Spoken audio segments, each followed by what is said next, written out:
So, kamusta po mga ka-Streetwise? Ako po si Takero Miyamoto at welcome po sa aking munting channel. So, mga kababayan, no, ngayong araw po ay naka-schedule si dating Speaker Martin Romualdez na humarap po sa ICI. Alam naman po natin no, na si Martin Romualdez po yung isa sa mga binigyan po ng lookout bulletin ng ICI. No? So, implicated siya dito ngayon. Implicated, I mean, parang suspect siya ngayon sa flood control project. No? Talaga di ba? Talagang suspect talaga siya eh. Wala tayong magagawa doon, di ba? Pinatawag na siya, so suspect siya. So, ngayong araw, actually, merong video dito eh. Okay, sabi dito, Romualdez set to appear at ICI hearing on infrastructure corruption. So, ngayon to eh. Ba't yung tinatabi kay Saldi ko yan? Former Speaker Martin Romualdez is set to appear before the Independent Commission for Infrastructure as it investigate alleged corruption in infrastructure project. No? So, sabi dito, Romualdez participation follows an ICI subpoena directing him to shed light on his familiarity and personal knowledge as Speaker of the House relative the national budget insertions and DPWH. Actually kasi mga kababayan, no, talagang hindi na talaga mapipigilan to. Kasi in the first place, no, alam naman po natin na nangyayari po talaga yung corruption dyan sa flood control project. Nagsisimula po talaga yan sa budget. E tandaan po natin mga kababayan na yung House po ay may power of the purse. So talaga mapagbibintangan talaga yan si Martin. So ngayon, ang tinatanong ngayon natin dito, ano ngayon ang direct na ebidensya kay Martin para siya po ay maging suspect po diyan sa flood control project. So sa ngayon po, lumalabas po ngayon na posibleng ebidensya kay Martin, actually wala eh. Yung sinabi ni Cheese. O doon, yung sinabi ni Cheese. O di ba? So kasi mga kababayan, yung sinabi ng mga Diskaya, binawi na nila yan eh. Saan na ba yun? May post dito, Diskaya. Teka lang ah. Binawi ng mga Diskaya yan eh. O ito oh. Diskaya clears Romualdez on flood control projects payoff. So di ba nung una nga po, nung hearing ni Marcoleta, binanggit na nga po si Martin Romualdez ng mga Diskaya na narinig na raw po nila, open book na nga daw na kay Martin Romualdez daw po nanggagaling yung utos. Pero sabi na nga po ng mga Diskaya, no? Pacifico Corey Diskaya, owner of the construction firms currently under scrutiny for ghost flood control projects, categorically told lawmakers that he never had any direct transaction with House of Representatives Speaker Ferdinand Martin Romualdez. So sabi nga po ni Diskaya, no? Baka po nagagamit lang po ng mga politiko ang kanyang pangalan. Diskaya said appearing under oath at the House of Infrastructure Committee hearing on Tuesday. So ngayon, ano ba yung direct na ebidensya po laban kay Martin? Oh, well, yung sa tingin ko nga po dito, dahil nga po sa power of the purse yung Kongreso, baka meron naman talaga siyang mababanggit nga dito sa ICI. 'Di ba? So, tingnan natin, 'di ba? So, ano pa yung pangalawa, yung sinabi nga po ni Cheese. Yung ini-implicate niya si Martin. So, ang tanong ba dito, sapat ba na ebidensya yon? Parang naman, di ba? Parang di naman. Okay. So ngayon mga kababayan, no, ang alam ko po talaga, yung talagang unang-una po talagang may kinalaman talaga dyan, si Saldi ko, at saka si Cheese. Kasi po, una sa lahat, si Escudero po, no, nung pa lang to nung September 24 pa lang, Escudero appears before ICI to shed light on budget questions. Noong September 24 pa lang mga kababayan, siya yung isa sa mga unang pinatawag ng ICI. 'Di ba? Sila nila Joel tsaka ni Jinggoy. So, sigurado po ako mga kababayan, nung pinatawag po yun si Escudero dun po sa ICI, nagturo na po yan. Siyempre sasabihin niya ni Cheese Escudero, wala akong kasalanan na may kasalanan dyan si Martin. Tulad nga po ng ginawa niya nga po dun sa privilege speech niya nga po sa Senado. Parang ganyan lang yung nangyari dyan eh. So ngayon, tingnan nyo to. Ito yung post ni Jesus Palsis eh. Sayang nga, no? Okay, sabi ni Jesus Palsis, no? Today, Congressman Romualdez and Secretary Amina Pangandaman will appear before the ICI to explain their involvement in the flood control scandal and 2025 budget. Okay. If only the hearings were public, may bombshell daw si Romualdez against cheese. At sa totoo mga kababayan, naririnig ko na nga po ito.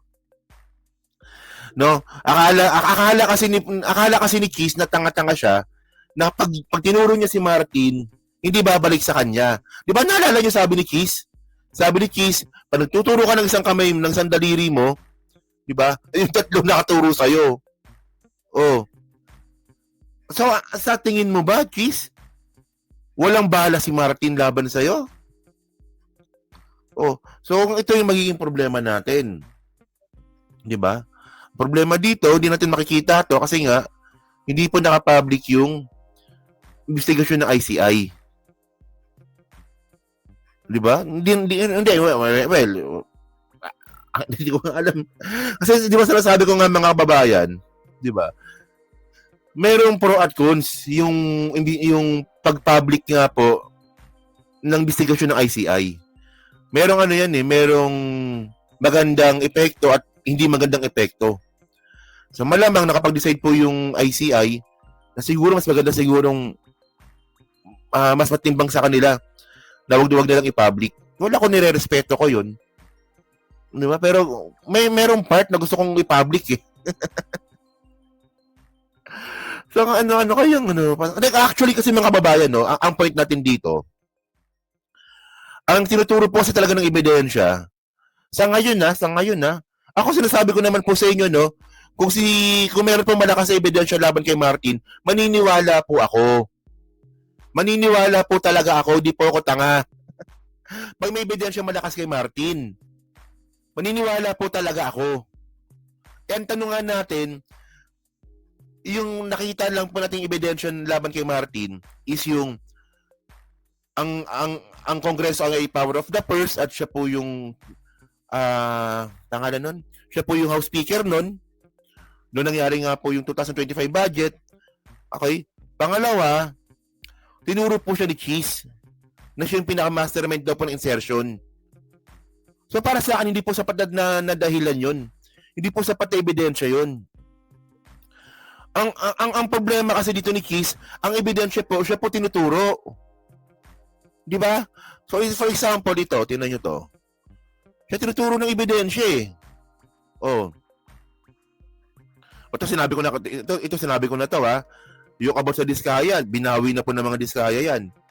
So tandaan po natin no, na itong si Cheese Escudero po, tumanggap po ng 30 million po ito bilang campaign donation kay Lubiano, isang contractor. So sabi nga natin mga kababayan, wala namang problema na tumanggap ng pera sa contractor. Walang problema yun kung ginamit mo sa campaign, walang problema yun. Yun nga lang mga kababayan, nung nanalo po si Cheese, mas lalo pong dumami yung project ni Lubiano. Oh, for example ito yung insertion eh. Actually na-content ko na to eh, pero gusto ko lang po ito banggitin kasi nga po, si Cheese po yung tinuturo ng ebidensya. Si Cheese po yung tinuturo ng ebidensya. Di ba? May dokumento, si Cheese ang tinuturo. May mga witness, si Cheese ang tinuturo. Merong mga district engineer, si Cheese ang tinuturo. So si Martin ba may ganon? Wala pa. Pag meron, maniniwala ako. Pag wala, di wala pa. Oh, tandaan natin mga kababayan, tinan nyo ha, kung paano tayo niloko ni Cheese. Oh, ito na content ko na to pero balikan natin. Oh, alam po natin no, na merong 152 billion ba? Tama ba? 152 billion? Yung insertion nga po ng Senate sa flood control nung nakaraang taon. Oh. So, ang 5 billion pala doon, yung 12 billion nakuha po ng Bulacan. So, very good. No, very good. Bulacan, very good. Bulacan. Pero sa pinakamalaking distrito, mga kababayan, ang pinakamalaking nakuha talaga sa distrito first district ng Sorsogon. 142 billion tama. Sa first district ng Sorsogon, mga kababayan, sino congressman doon? Det Escudero. Ayan, magkano nakuha? 6 billion.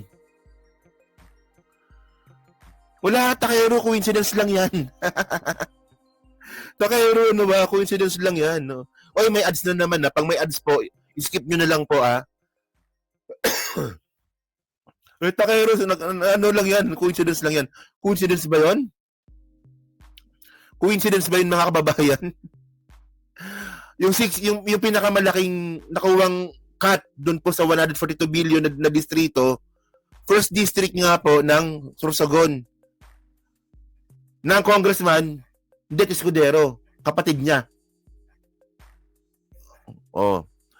And then, mga kababayan, ito pa yan, ito na, puro flood control to, Escudero to,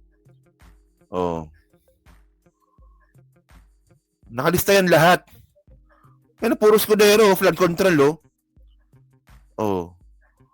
So, dapat, isa ito sa mga dapat inimbestigahan ng ICI.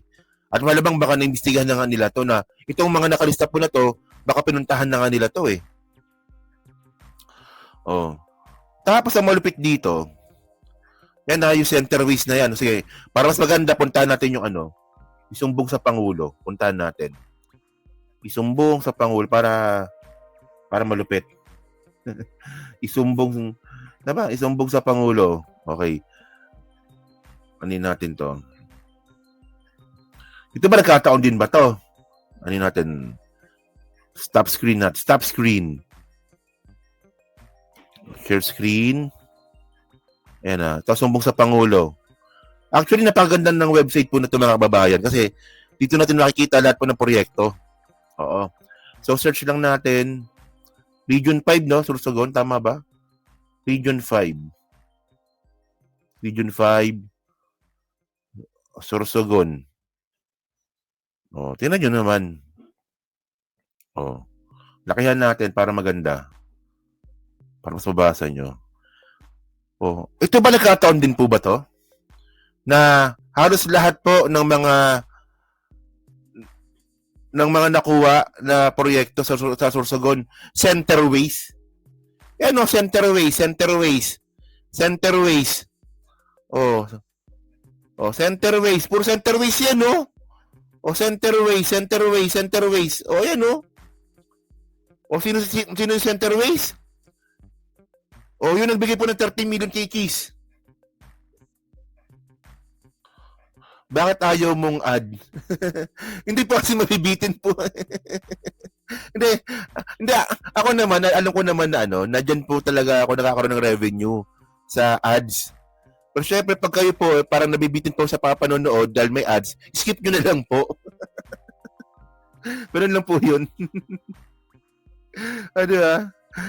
So, si Lubiano yan, centerways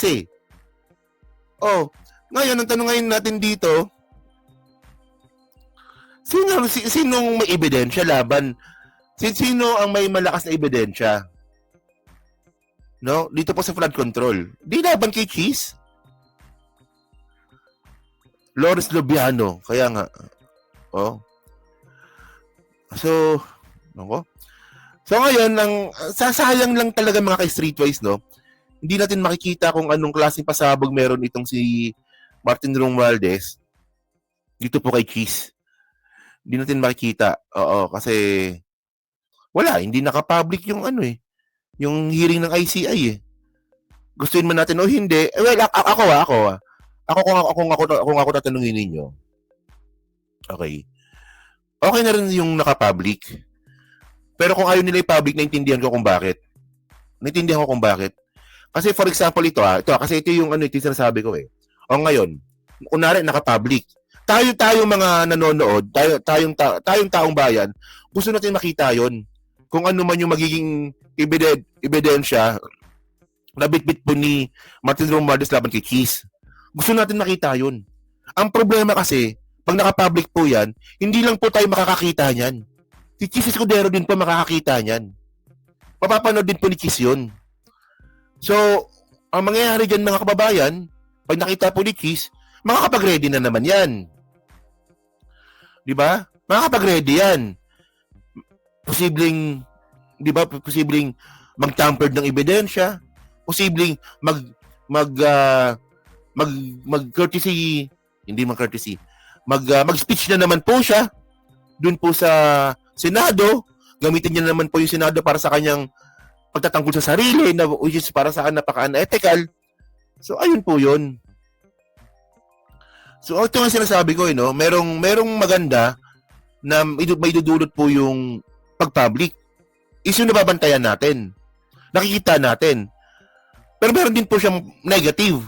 Ang negative nun, magiging pabor po ito sa mga suspect.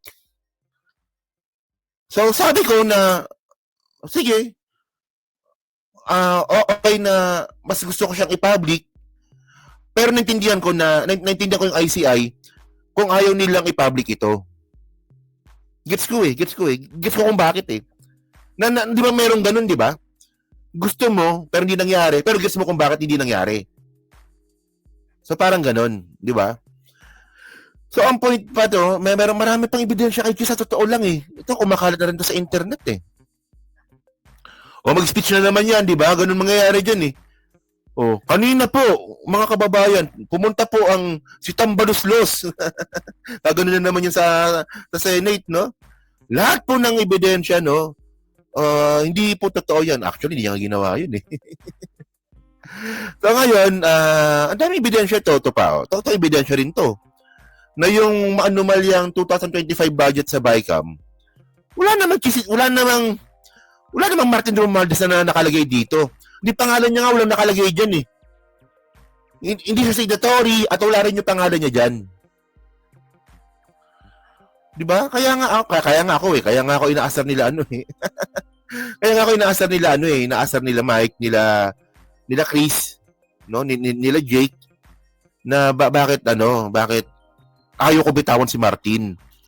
Eh kasi in the first place, no, napaka-unfair po sa tao na pagbibintang ngayon ng walang ebidensya. Di ba? Para sa akin, napaka-unfair nun. Oh. Kaya, at in the first place, mga kababayan, di ba? Kasi nga, hindi nag-a-attend. Naimbitahan ba si Martin? Hindi naman siya naimbitahan na. Parang hindi nag-a-attend. At in the first place, si Martin din po, hindi po nagdadaldal. No, hindi niya pa ginamit yung pagiging congressman niya para sumagot. Duman po siya sa proseso.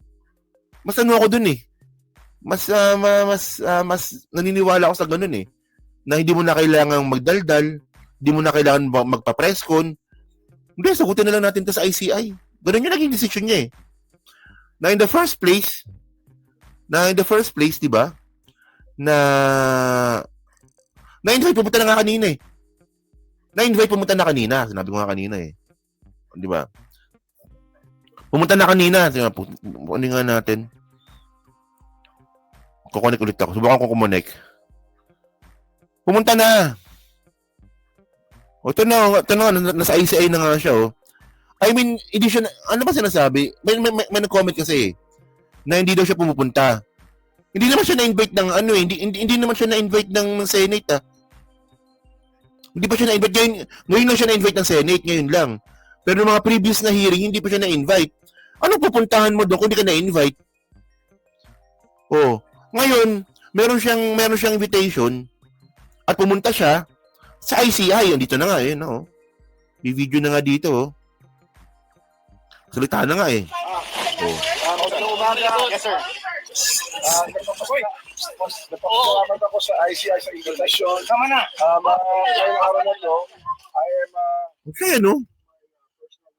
on the budget process. Okay. And why not a member of the bicameral... Oh, yun nga. Oo nga.